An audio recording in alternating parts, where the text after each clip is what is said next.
ડીસા ઉત્તરાયણ પર્વ ચાઇનીઝ દોરી વેચાણ અટકાવવા આમ આદમી પાર્ટીએ નાયબ કલેક્ટરને આવેદનપત્ર પાઠવ્યું। ડીસા શહેરમાં દર વર્ષે ઉત્તરાયણ પર્વ નિમિત્તે મોટા પ્રમાણમાં ચાઇનીઝ દોરીનું ખુલ્લેઆમ વેચાણ થતું હોય છે। શહેરમાં સિઝનેબલ વેપાર કરતા કેટલાક વેપારીઓ દ્વારા શહેરમાં ખુલ્લેઆમ જિલ્લા મેજિસ્ટ્રેટના જાહેરનામાનો ભંગ કરી ચાઇનીઝ દોરીનું વેચાણ કરતા હોય પશુ પક્ષી સહિત માણસોને પણ નુકસાન પહોંચાડી રહ્યા છે।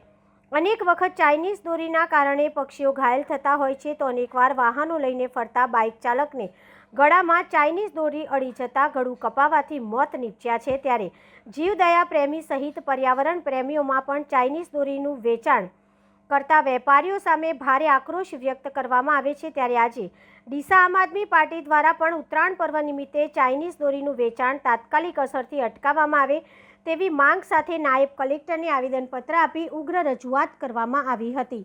ડીસા શહેરમાં ચાઇનીઝ દોરીનું વેચાણ થતું હોવા છતાં દર વર્ષે પોલીસ દ્વારા ચાઇનીઝ દોરી સાથે માત્ર નાના માણસોને પકડીને કેસ કરી તોડ કરવામાં આવે છે। જ્યારે જે માણસો પાસેથી ચાઇનીઝ દોરી મળી આવે છે તે માણસ ચાઇનીઝ દોરી ક્યાંથી લાવ્યો તેની તપાસ કરવામાં આવતી નથી, જેને લઈને ચાઇનીઝ દોરીનું વેચાણ કરતા મોટા માથાઓ બચી જાય છે।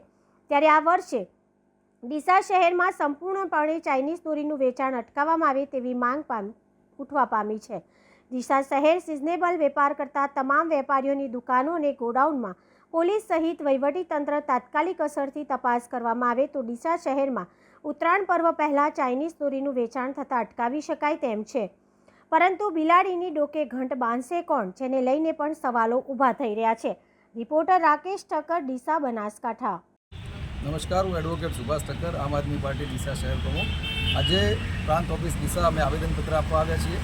આવેદનપત્ર છે સિન્થેટિક દોરી, જેને ચાઇનીઝ દોરી તરીકે ઓળખવામાં આવે છે। દરેક વખતે આપણે જોઈએ છીએ કે ઉત્તરાયણના તહેવાર આજુબાજુ આ દોરીનો ઉપયોગ વપરાશ થતો હોય છે, જેના કારણે લોકોને જાનમાલમાં પણ નુકસાન જતા હોય છે। લોકોના ગળા કપાયના અસંખ્ય બનાવો આપણે જોતા હોઈએ છીએ। ખરેખર વાસ્તવમાં જોવા જઈએ તો પ્રતિબંધિત દોરી છે, જેનો ઉપયોગ ના કરી શકાય, જેનું વેચાણ ખરીદ ના કરી શકાય। તેમ છતાં ગુજરાતની અંદર કેટલાક નફા કમાવાની લાલચવાળા વેપારીઓ આ ધંધો કરતા જ નજરે પડે છે। એમાં ક્યાંક ને ક્યાંક જોવામાં આવે તો કદાચ સરકારી અધિકારીઓનું પણ એમાં પૂરી સતર્કતા નથી વાપરતા, એના કારણે લઈને બનતું એવું જોઈ શકાય છે। આ બાબતને લઈને આવેદનપત્ર આપી આમ આદમી પાર્ટી રજૂઆત કરે છે કે આ વખતે એક પણ વ્યક્તિનું ગળું ના કપાવવું જોઈએ, કોઈને ઈજા ના થવી જોઈએ। અને અમને એવું ધ્યાને આવે છે કે પૂરી સતર્કતાથી તંત્ર કામ નથી કરી તો પોલીસ હોય, વહીવટી તંત્ર હોય કે પુરવઠા તંત્ર હોય, એ તમામને સૂચિત કરીએ છીએ કે ક્યાંય પણ પોતાની ફરજમાં કચાશ ના રાખશો। લોકોના આરોગ્યના જીવના જોખમે કોઈ મનોરંજન હોઈ ના શકે તો એમની સામે આમ આદમી પાર્ટી ઉગ્ર પ્રચંડ વિરોધ કરશે। જરૂર પડે તો હાઈકોર્ટ, સુપ્રીમ કોર્ટ સુધી પણ અમે લડીશું।